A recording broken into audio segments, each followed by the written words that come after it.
Panthers have had a lot of success stories. When I first started with the Panthers, we had 76 kids playing in the CIS, which is an amazing number for a club that was only about 14 years old at the time.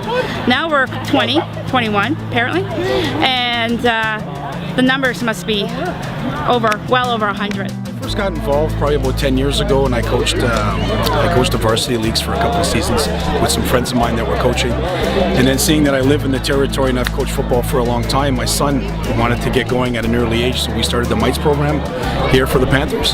So I coached the Mites program for a couple of years and then went on to coach the Tykes for 3 years, and now we're the same group of kids with my son. We've moved up to Mosquito. I think over the next 5 years you're going to see our NCAFA teams be very strong. Having that Mites program come in, like our Tykes, for example, this year, we're off to a rough start, but half the team was Mites that had came up and no game experience. Give them three or four more games. Every game was an improvement, and now all of a sudden they're winning. I mean, I think that's the potential that we can have, and if those players stay with it, and if we can keep them when they hit 12, we'll have them till they hit 16. And with our varsity program, we've got to keep enticing them to come across and give it a try. So I think there's lots left. As long as we can keep ourselves solid, a good reputation, that's what we want.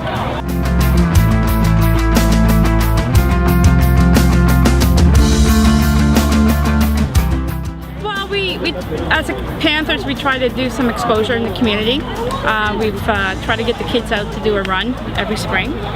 It's with Somersault, and it's a Mother's Day run. We promote the school. We have bursaries for the kids when they do well in school. We sponsor kids who need help with school and with the fees for playing. You know, we're all rounded, and what we've been trying to do the last few years is just get exposure in the community. We've been recruiting in the schools, we put out flyers, we invite kids to come out and just see the games. I just saw one little kid tonight, talked to him, gave him a t-shirt, you know, so we'll get the t-shirt out there and show his friends and where he was on Friday night. We had Jeff Vino, who went through, had some difficulties, apparently now going to play again with the Ravens. So we're very pleased with him. We have players scattered throughout the country. We have, I would think we have 8 to 10 at Acadia over the last 4 years. A few at Bishops.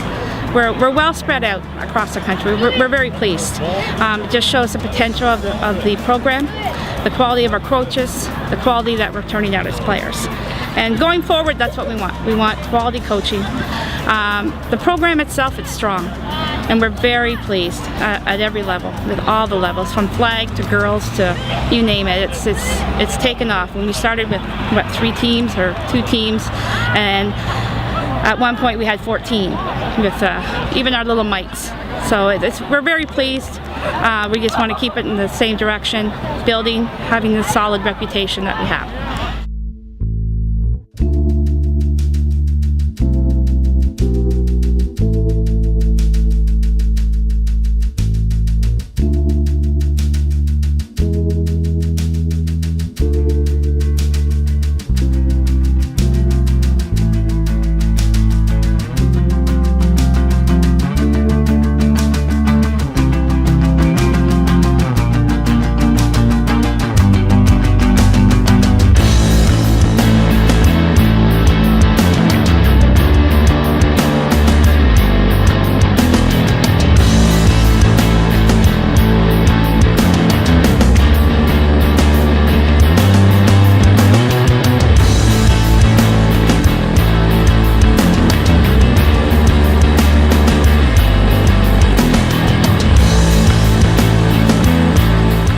Our success stories is Alex Skinner.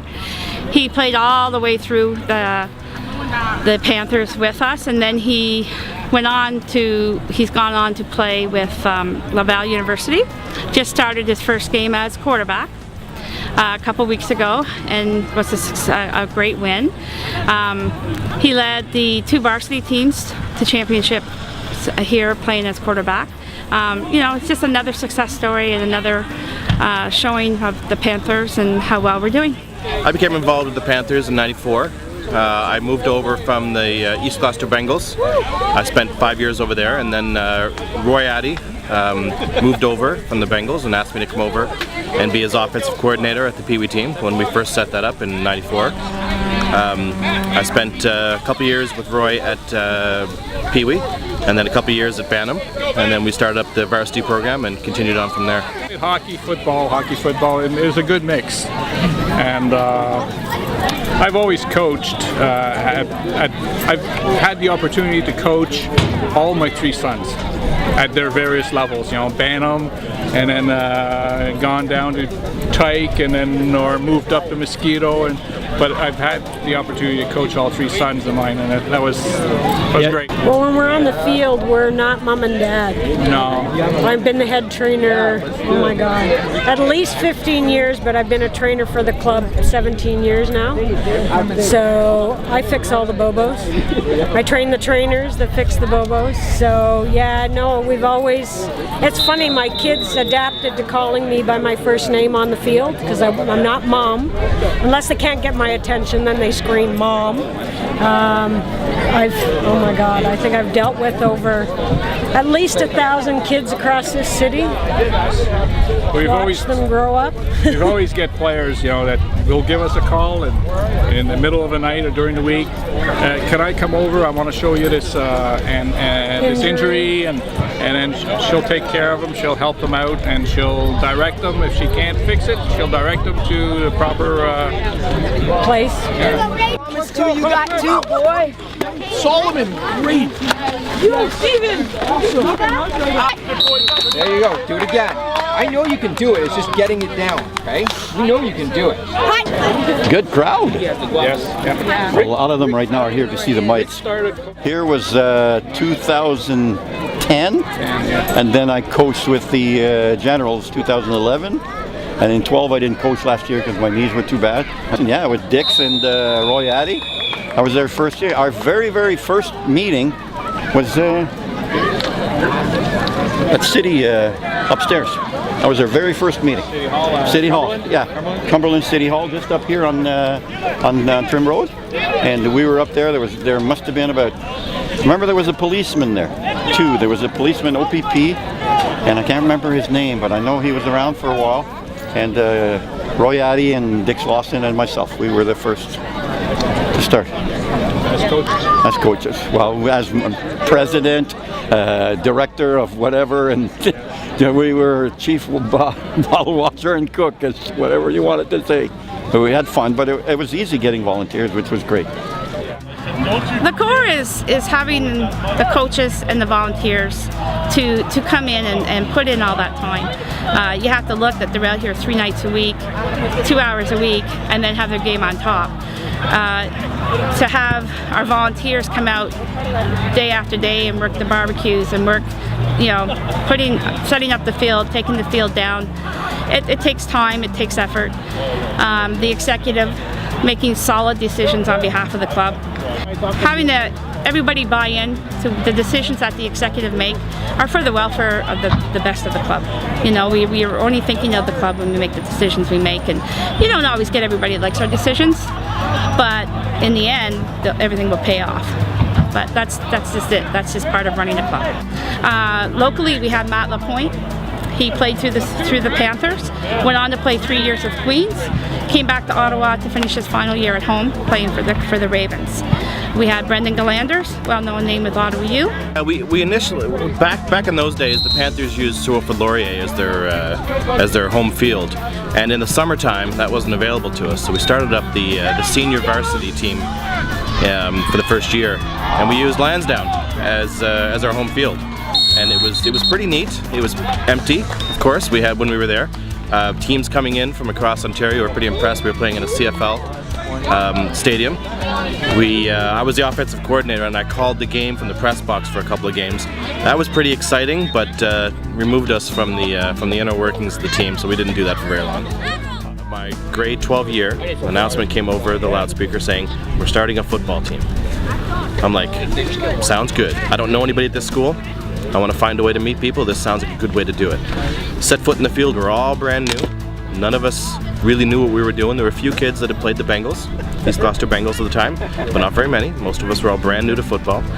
And we became sort of a football fraternity over the course of that year. We learned the game, we learned about each other, and we kind of all grew up together and understanding what this strange sport was all about. The first 4 years, okay, in their existence, they've always been there to promote football in the community and to have as many volunteers helping out as they can. And teaching the volunteers too. It's not just teaching the skills to the players, but teaching the values and growth. Right? So in year 2000, they wanted to progress. They wanted to give something to both the boys and girls. So they were the first club to start the flag program, and they were basically the club that basically inaugurated this to NCAFA, to other clubs to start it. The girls' touch also, and that's for girls from I guess 12 to 19. Basically, the 2 levels that they had. They would play other clubs in the city itself. 2001 was our inauguration for the OVFL, where players from all over wider district, the Eastern District of Ottawa, were able to play football at a very high competitive level, right? You were playing against teams like Oshawa, Kingston, Toronto. So these were all-star teams, and a lot of these boys that played from other clubs in the NCAFA on the OVFL basically got progressed to play football or help them play football at the university level too. So it was nice.